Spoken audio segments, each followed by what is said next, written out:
Bonjour à tous et bienvenue sur la chaîne de Papier et de Rêve. Je suis Ursula et cette semaine, je vais peindre avec vous une petite expérimentation autour des couleurs et des hortensias. Depuis quelques temps sur mes vidéos, vous pouvez voir des nouvelles couleurs comme le jaune de nickel azo, l'or rouge aussi, le rose de poterie, le violet de cobalt. Et toutes ces nouvelles couleurs, je ne les connais pas encore totalement. Et donc du coup, je me suis dit que ce serait peut-être une bonne idée d'essayer de les utiliser ensemble et aussi avec d'autres couleurs pour connaître un petit peu leur réaction avec justement d'autres couleurs, les mélanges qui sont possibles avec ces couleurs-là. Et quelles ambiances on peut obtenir avec toutes ces couleurs. Et j'ai décidé aussi de travailler sur un sujet que j'aime particulièrement, des hortensias. Et j'ai justement un bouquet à la maison de fleurs d'hortensia et je me sers de ce bouquet comme image de référence aujourd'hui. J'ai commencé ma première couche en appliquant du jaune de nickel azo et de l'or rouge aussi. C'est les deux jaunes qui sont les plus récents dans ma palette et je voulais avoir un aperçu de leurs différences. Et le jaune de nickel azo est vraiment un jaune beaucoup plus acide comparé à l'or rouge aussi qui est presque orangé.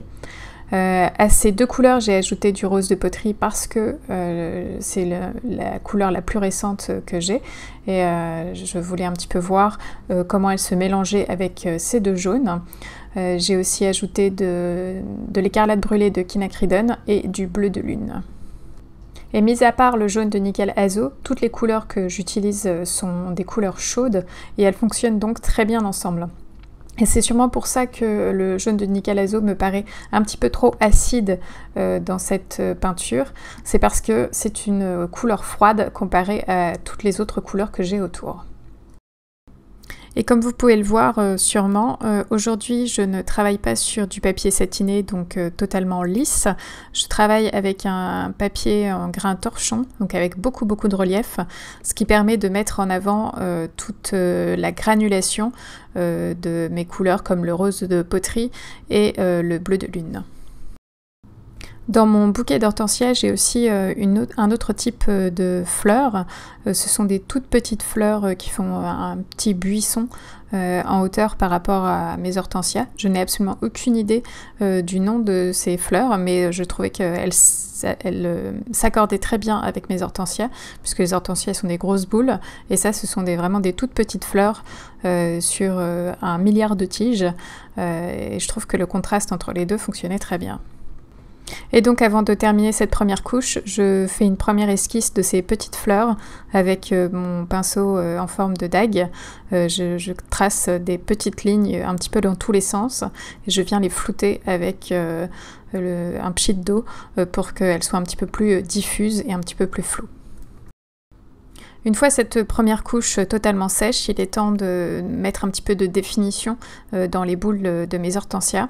Et pour cette fois-ci, j'ai décidé de ne pas travailler du tout en peinture en négatif. C'est souvent ce qui est utilisé pour peindre les hortensias.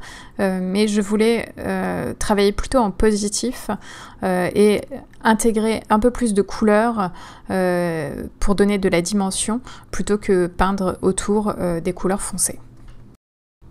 Du coup, on ne reconnaîtra peut-être pas aussi bien les hortensias que si j'avais utilisé de la peinture en négatif, mais je pense qu'on aura une ambiance un petit peu plus intéressante, surtout de par les couleurs que j'utilise, puisque le bleu de lune et le rose de poterie fonctionnent absolument parfaitement ensemble, et on obtient des couleurs un petit peu neutres avec des violets très éteints qui fonctionnent, je trouve, très bien. Mais surtout, ce que je veux dire, c'est que je ne travaille pas forcément la forme parfaitement pour qu'elle soit reconnaissable au premier coup d'œil, qu'on sache que ce soit tout de suite des hortensias. Je préfère vraiment travailler l'ambiance avec les couleurs pour qu'on ait un sentiment de fleurs d'automne, de bouquet un petit peu spécial, parce que les hortensias, ça n'a jamais des couleurs très pétantes. Donc je me concentre vraiment sur l'ambiance que je veux donner à ma peinture plutôt que à la réalité des formes. Et pour construire toutes ces petits pétales qui constituent les boules d'hortensia, je me sers beaucoup de la forme de mon pinceau pour tracer ces feuilles ou ces pétales. Donc j'utilise vraiment le corps de mon pinceau pour former le pétale. Et du coup, je n'ai pas à le dessiner. C'est un petit peu comme si j'utilisais un tampon presque pour placer mes pétales les uns à côté des autres en utilisant juste la forme naturelle de mon pinceau. Et pendant que cette seconde couche sèche, il est temps de parler du matériel utilisé. Pour les pinceaux, j'ai utilisé un Escoda Aquario numéro 18 et un pinceau en forme de dague Rosemary & Co série 39 1/2 pouce et un petit gris 803 Raphaël numéro 2. Pour les couleurs, j'ai utilisé de l'or rouge aussi, de l'écarlate brûlée de Quinacridone, du bleu de lune, du violet de cobalt, du rose de poterie et du jaune de nickel azo. Et mon papier est un papier Canson Héritage en grain torchon. Alors j'ai utilisé plutôt beaucoup de couleurs comparé à ce que j'utilise d'habitude pour cette aquarelle, mais c'est parce que j'étais dans cette idée d'expérimenter et d'essayer d'autres associations de couleurs pour avoir de nouvelles idées pour plus tard. Et donc j'ai donc découvert que le rose de poterie et le bleu de lune fonctionnent très très bien ensemble et c'est un assemblage que je vais sûrement réutiliser parce que la granulation rend ces deux couleurs encore plus intéressantes et les tons du bleu de lune s'accordent parfaitement avec le rose de poterie. J'ai aussi découvert que l'or rouge aussi fonctionnait bien avec cette dualité bleu de lune, rose de poterie. Ça permet d'ajouter un petit peu de chaleur encore plus dans mes mélanges.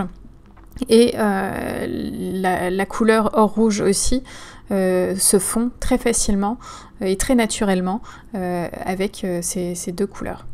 Par contre, le jaune de nickel azo est, comme je l'ai dit un petit peu au début, un peu trop acide et je pense que c'est une couleur qui ne convient pas juste à ce moment-là dans ma composition. Mais c'est pas grave, je l'ai appris et maintenant je l'utiliserai sûrement autrement. Et il y a aussi une couleur dont je n'ai pas beaucoup parlé jusqu'à maintenant parce que je l'ai utilisée au début et je me suis rendu compte très vite qu'elle ne fonctionnait pas et j'ai donc arrêté de l'utiliser, c'est le violet de cobalt. Il y en a un petit peu dans le bas de mon image, à l'endroit où j'ai placé le bleu de lune au début. J'ai infusé un peu de ce violet de cobalt à cet endroit-là et il y en a aussi dans la partie haute de mon image, dans le petit buisson de fleurs là-haut. Et c'est de la même façon que le jaune de nickel azo est un petit peu trop acide pour cette alliance de couleurs, le violet de cobalt me fait un petit peu la même sensation. C'est une couleur un petit peu froide et qui se mélange pas forcément bien avec le rose de poterie notamment. Et comme je l'ai mentionné au début, j'ai utilisé un tout petit peu d'écarlate brûlée de Quinacridone, juste pour ajouter une teinte chaude et un peu rouge, mais finalement je pense que ça n'était pas nécessaire puisque le rose de poterie ajoute la teinte que j'avais en tête. J'ai donc rapidement arrêté d'utiliser l'écarlate brûlée de Quinacridone. En tout cas, ce que je voudrais faire passer comme message dans cette vidéo, c'est que vous pouvez bien sûr tout le temps expérimenter avec les couleurs, faire des alliances que vous ne pensiez pas avant. Des fois ça marche et des fois ça ne marche pas, mais c'est pas grave parce que vous avez appris pourquoi ça ne marchait pas et vous l'utiliserez différemment une autre fois.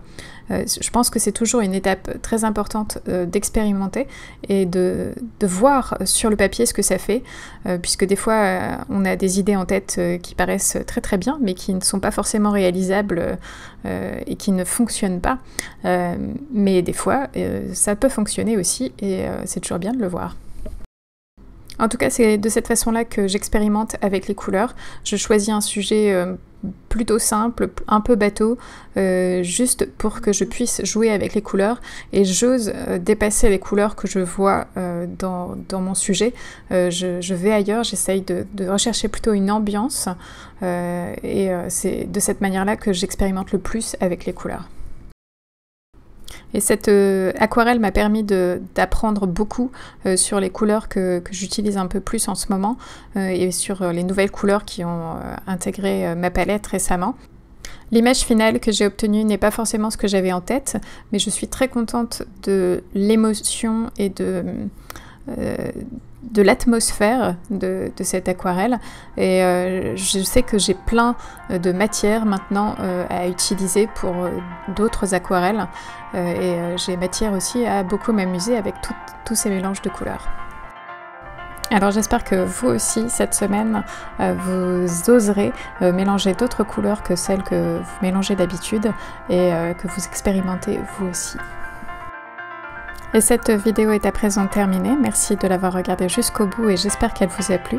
N'hésitez pas à aller jeter un œil sur le blog pour plus d'informations sur cette aquarelle et les couleurs utilisées. Et dites-moi ce que vous en pensez dans les commentaires. À bientôt.